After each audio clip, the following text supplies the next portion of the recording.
Hello and welcome to this video. I'll be introducing you to the let statement. What is let? If you've ever created variables before, you know that to create variables, you need to use the keyword var, V-A-R, to create variables. Let is similar.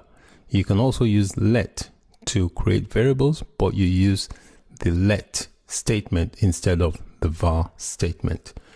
When you use the let statement, it basically allows you to declare variables that are limited in scope to the block, to the statement, or the expression on which it is used.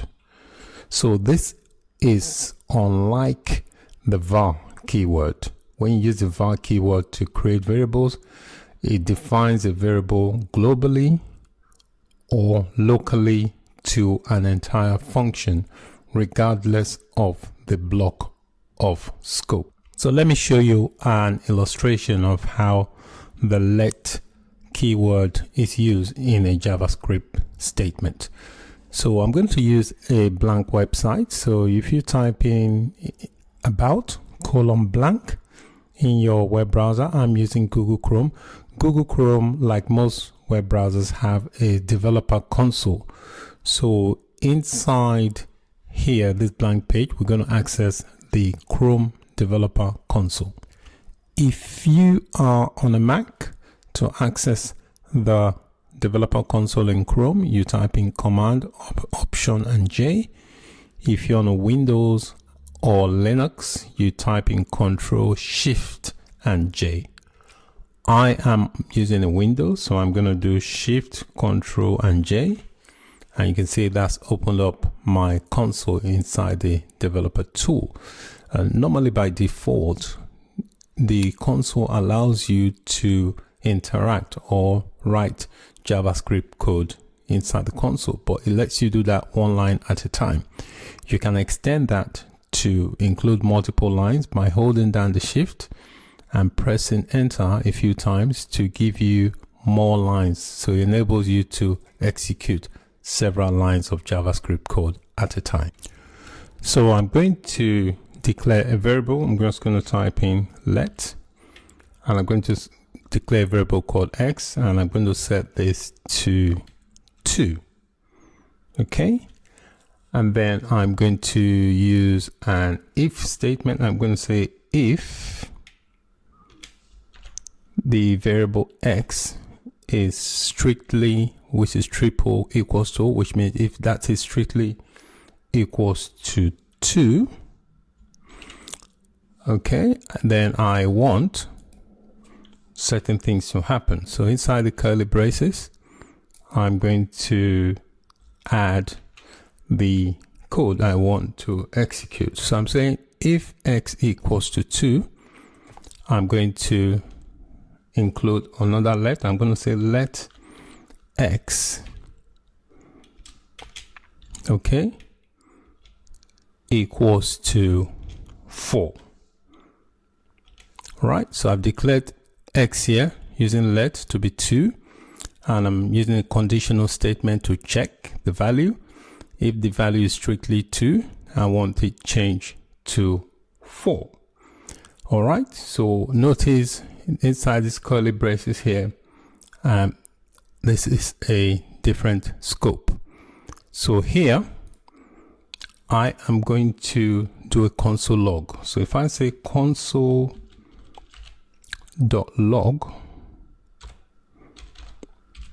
and I'm going to log x, I expect the value of x to be 4. You can see here it gives me the value of x to be 4.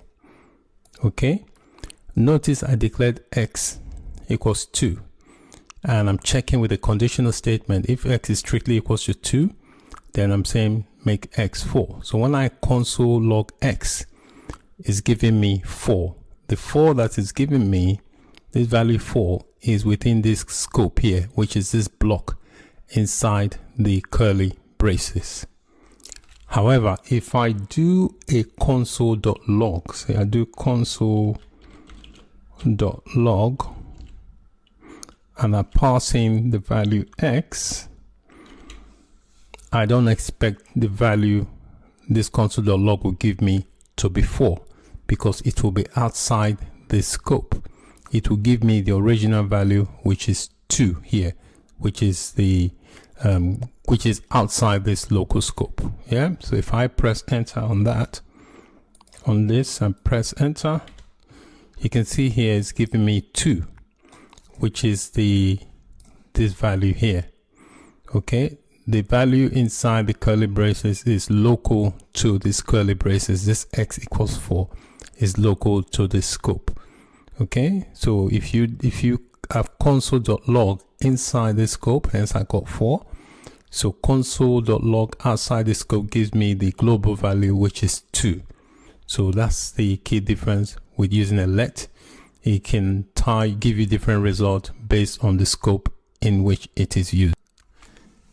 In the previous example, I illustrated creating a variable using let and then console logging the result. Okay, so this is a similar example here, but this time I'm using the var keyword. So I'm using var here to declare variable x, giving a value of 5, and I'm using a conditional statement here to check if the value of x is strictly equals to 5. If it is, and here I've declared another variable x, giving it a value of x. Now if I console log x, notice the scope, which is this curly braces. In between the curly braces, that is a scope, even though I've declared the variable outside the scope. Now if I press enter to execute that, you can tell you it gives me a value of 6, because I've changed the value from x to 6. Right, doing it this way, this basically is the same variable as this one I've changed. So if I do a console.log here, I'll do console.log, and inside I'll pass in the value of x, the variable x, press enter, you can see it's giving me the value of 6.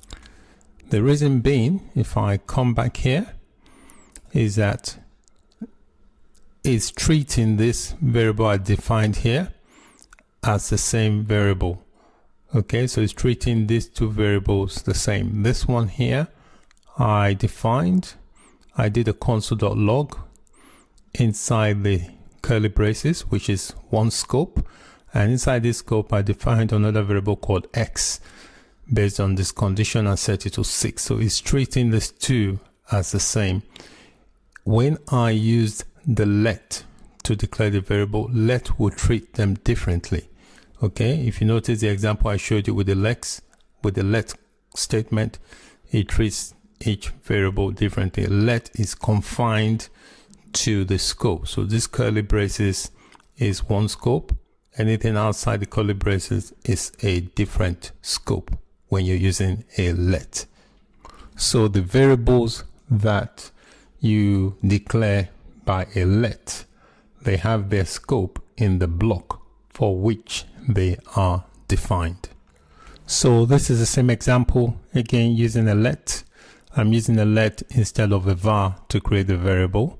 So if I execute this, it gives me 6. Okay, so in between the curly braces is one block. So this let here is referring to this block. If I do console.log an x, it will not give me the output. It will not give me 6. It should give me 5, because 5 will be outside this block scope. So let me just illustrate that again. I'll do console.log, and I pass in x. I expect to get 5. You can see, because it treats both of them differently. So that's the key difference between using a let keyword to create a variable and using the var keyword to create a variable.